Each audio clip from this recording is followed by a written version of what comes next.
Okay, 2 ವರ್ಷದ ಹಿಂದೆ ನಿರ್ದೇಶನ ಮಾಡಬೇಕು ಅಂತ ಶುರುವಾದದ್ದು. ಕತೆ ಅವರೇ ಹೆಣದ್ರು, ನಿರ್ದೇಶನದ ಜವಾಬ್ದಾರಿ ಅವರೇ ತೊಟ್ಟರು, ನಾಯಕನಾಗಿಯೂ ಕೂಡ ತೆರೆ ಮೇಲಿದ್ದಾರೆ.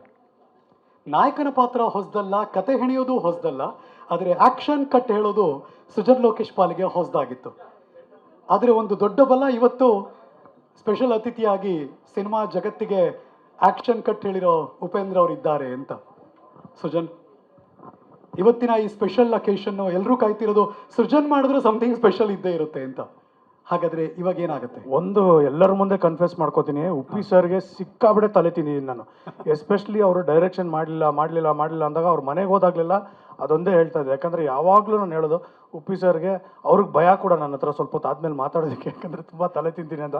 ಬಟ್ ನನ್ನ ಮೋಸ್ಟ್ ಫೇವ್ರೆಟ್ ಡೈರೆಕ್ಟ್ರಲ್ಲಿ ಉಪ್ಪಿ ಸರ್ ಕೂಡ ಬಹಳ ಪ್ರಮುಖರು.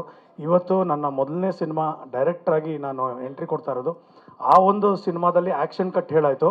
ಈಗ ಫಸ್ಟ್ ಟೈಮು ಹಿಸ್ಟ್ರಿಯಲ್ಲಿ ಟ್ರೈಲರ್ಗೆ ಆ್ಯಕ್ಷನ್ನ ನಮ್ಮ ಉಪ್ಪಿ ಸರ್ ಹೇಳಬೇಕು ಅಂತ ಕೇಳ್ಕೊತೀನಿ. ಓಕೆ, ಯಾವ ಸ್ಟೈಲಲ್ಲಿ? ನಿಮ್ಮ ಸ್ಟೈಲಲ್ಲ, ನನ್ನ ಸ್ಟೈಲಲ್ಲಿ. ಹಾಂ, ಕ್ಯಾಮ್ರಾ ಎಲ್ಲ ರೆಡಿನೇನಪ್ಪ? ಏಯ್ ಡಬ್ಬ, ನನ್ನ ಮನೆ ಕ್ಯಾಮ್ರಾ ಈ ಕಡೆ ಇಟ್ಕೊ. ಹಾಂ, ಲೈಟ್ ಎಲ್ಲ ಕರೆಕ್ಟಾಗಿದೆಯಾ? ಲೇ, ಹಿಂಗೆ ಹೊಡಿಯೋಕೆ ಯಾರು ಸಿಗ್ತಾ ಇಲ್ಲ ಇಲ್ಲಿ. ಓಕೆ, ಎಲ್ಲ ರೆಡಿನಾ? ಲ್ಯಾಪ್ಟಾಪ್ ರೆಡಿನಾ? ಎಲ್ಲ ready? Lights, sound, camera, trailer, GST, action!